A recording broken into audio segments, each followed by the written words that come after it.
नमस्कार दोस्तों, welcome to my trading channel with Ajay. मेरे चैनल में आपका स्वागत है। आज हम बात करने वाले हैं और समझने वाले हैं आईटीएम, एटीएम, ओटीएम कि कौन सा आपको, अगर आप ऑप्शन में ट्रेडिंग करते हैं तो कौन सा आईटीएम आपके लिए बेस्ट होता है कि एटीएम बेस्ट होता है कि ओटीएम बेस्ट होता है।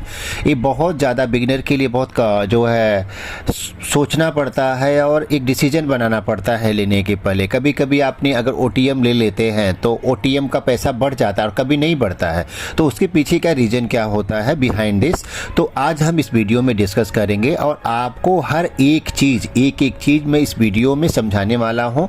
तो अगर आप एक्सपीरियंस वाले भी हैं, अगर आपको इसमें थोड़ा नॉलेज चाहिए तो आपके लिए वीडियो बेस्ट है, अदरवाइज बिगिनर के लिए सारा इसमें नॉलेज हो जाएगा कि आपको कौन सा ट्रेड लेना, कौन सा स्ट्राइक प्राइस सेलेक्ट करना होता है। तो चलिए अब आगे बढ़ते हैं और समझते हैं। तो मैं सबसे पहले आपको बताऊंगा कि अगर आप चैनल पे नए हैं तो चैनल को तुरंत लाइक एंड सब्सक्राइब कर दीजिए, क्योंकि ये वीडियो बहुत इंटरेस्टिंग होने वाला है। और एक बार आप वीडियो देखना चालू करेंगे तो आपको फिर इसमें डीपली आप इंटरेस्ट दिखाएंगे और भूल जाएंगे। तो उसके पहले ही आप लाइक एंड सब्सक्राइब कर दीजिए और कुछ भी वीडियो में से रिलेटेड रहेगा तो आप मुझे कमेंट कर सकते हैं कमेंट बॉक्स में, जिससे मैं उसका रिप्लाई कर सकता हूँ और अकॉर्डिंग टू दैट मैं नेक्स्ट वीडियो बना सकता हूँ और अपलोड कर सकता हूँ। तो चलिए आगे बढ़ते हैं। तो अभी आप देख सकते हैं मैं एनएससी के साइट पे आया हूँ।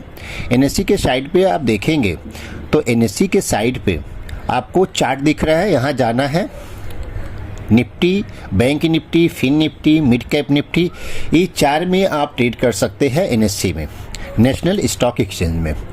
तो ये आप यहाँ से आप चेक कर सकते हैं कि मार्केट क्या था।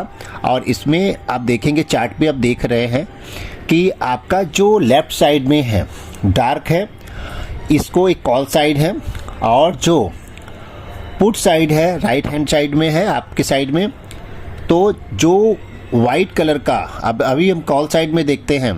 अभी मैं बैंक निफ्टी का आपको चार्ट दिखा रहा हूँ। तो बैंक निफ्टी में आप देखेंगे तो ऊपर जो है पूरा डार्क साइड में है, और जो डार्क साइड में है उसको इन द मनी बोला जाता है, इंट्रिंसिक वैल्यू बोला जाता है। मतलब कि इसका वैल्यू है, मार्केट जैसे ऊपर जाएगा फिर नीचे आएगा, उसका जो डेल्टा रहेगा, थीटा रहेगा, वो इफ़ेक्ट नहीं करेगा, बहुत कम होता है।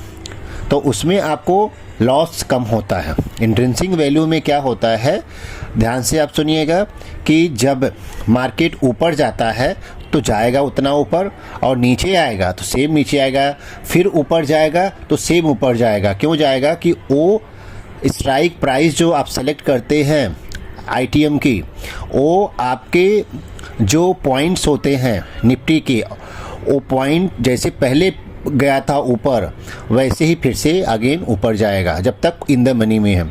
लेकिन ओटीएम अगर आपने सेलेक्ट कर लेते हैं, OTM means out of the money, उसका इंट्रिंसिक वैल्यू नहीं बना है, और जो चीज़ का वैल्यू नहीं है तो उसका फिर जब तक मार्केट वहाँ पहुँचेगा नहीं, चाहे निफ्टी है, चाहे बैंक निफ्टी है, चाहे फिर निफ्टी है, तब तक उसका कोई वैल्यू नहीं है। और अगर आपने ओटीएम बहुत दूर का लिए हैं और मार्केट वहाँ तक नहीं गया, टच नहीं किया, तब तक अगर मार्केट ऊपर गया थोड़ा सा ऊपर जाएगा, लेकिन मार्केट अगर नीचे आता है, निफ्टी में आप बैंक निफ्टी में करते हैं, नीचे आता है तो फिर क्या हो जाता है, नीचे आएगा फिर उतना उससे ज़्यादा भी हाई मारेगा, तो फिर आपका जो पहला लास्ट वाला आपका जब प्राइस बढ़ा था, जो है आपका फिन निफ्टी या बैंक निफ्टी का जो स्ट्राइक प्राइस का कॉल का, वो नहीं बढ़ेगा उतना, पहले से कम रहता होगा। आप देखेंगे तो कम हो जाता है। क्यों कम हो जाता है? क्योंकि ओटीएम में डेल्टा जो होता है वो ज़्यादा होता है। इन द मनी में आपका जैसे ऊपर जाएगा वैसे नीचे आएगा, फिर अगेन ऊपर जाएगा जब तक इन द मनी है। तो एटीएम का क्या होता है, ATM at of the money, जो मार्केट चल रहा है उसको एटीएम बोला जाता है। इन द सेंस समझते हैं हम एग्जांपल से कि अगर बैंक निफ्टी जो है अभी जो है 47,000 जैसे एग्जांपल चल रहा है, तो अभी 47,000 आप स्क्रीन पे देख सकते हैं। तो वो 47,000 एटीएम हो गया, क्योंकि वो कभी भी ओटीएम हो सकता है, कभी भी आईटीएम हो सकता है। तो अगर ओटीएम हो गया तब वो भी उसका जो है डेल्टा ज़्यादा हो जाएगा, फिर उसका वैल्यू कम हो जाएगा, ऊपर जब जाएगा। और ओटीएम जब तक आईटीएम नहीं होता, मान लीजिए जस्ट एग्जांपल आप देखेंगे कभी कभी 20 रुपये का चीज़ आपका जो कॉल है वो 100 रुपया हो जाता है, तो 5 गुना बढ़ जाता है। उतना आईटीएम का नहीं बढ़ेगा। क्यों नहीं बढ़ता है? क्योंकि वो पहले से घटेगा भी नहीं उतना। क्यों नहीं घटता है? उसका इंट्रिंसिक वैल्यू है, एक उसका वैल्यू सेट किया गया है, डेल्टा, थीटा, गामा। अगर नहीं देखा होगा तो मैंने एक वीडियो बनाया हूँ, तो उसको जाके देखिएगा। लेकिन अगर इस वीडियो में मैं वो चीज़ डिस्कस करूँगा तो ज़्यादा ही कॉम्प्लिकेटेड हो जाएगा नए लोगों के लिए। तो इतना ही समझिए कि अगर आप नए ट्रेडर हैं और पैसा कमाना चाहते हैं तो आप अगर ओटीएम ले रहे हैं, जैसे मैंने वीडियो में ही बताया कौन सा आपके लिए बेस्ट होता है, तो अगर आप ओटीएम लेते हैं तो ओटीएम वही लीजिए कि जो अगर आप बैंक निफ्टी में कर रहे हैं तो बैंक निफ्टी में आप देखेंगे तो 500 तक अराउंड आपका एवरेज आपका ऊपर नीचे होता है।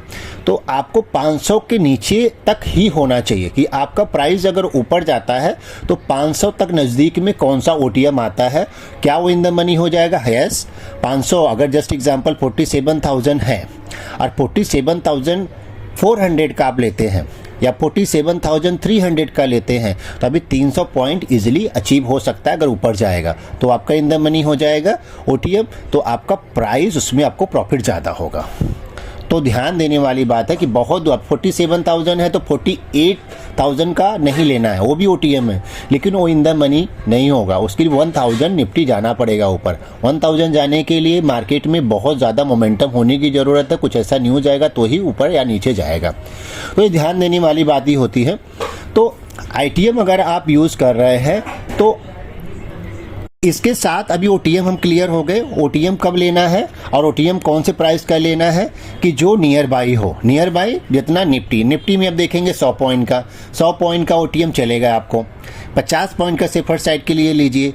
पुट ले रहे हैं तो 50 ही नीचे का लीजिए, ठीक है। स्ट्राइक प्राइस सेलेक्ट कीजिए तो उससे आपको क्या होगा कि आपका ओटीएम कभी भी आईटीएम हो जाएगा सेम डे में, ठीक है। क्योंकि वीकली एक्सपायरी होता है तो आप ज़्यादा उसको होल्ड भी नहीं कर सकते हैं, और अगर आप होल्ड करेंगे तो डेल्टा थीटा उसका कम ज़्यादा हो जाएगा। तो ये रहा आईटीएम के बारे में, ओटीएम के बारे में और एटीएम के बारे में। एटीएम प्राइस जो होता है तो कभी भी वो बैलेंस जैसा मार्केट ऊपर जाएगा तो इन द मनी हो जाएगा, ठीक है। जब तक कोई इन द मनी नहीं हुआ तो उसका भी उतना वैल्यू नहीं है, तो आप ओटीएम पे ज़्यादा ध्यान दीजिए।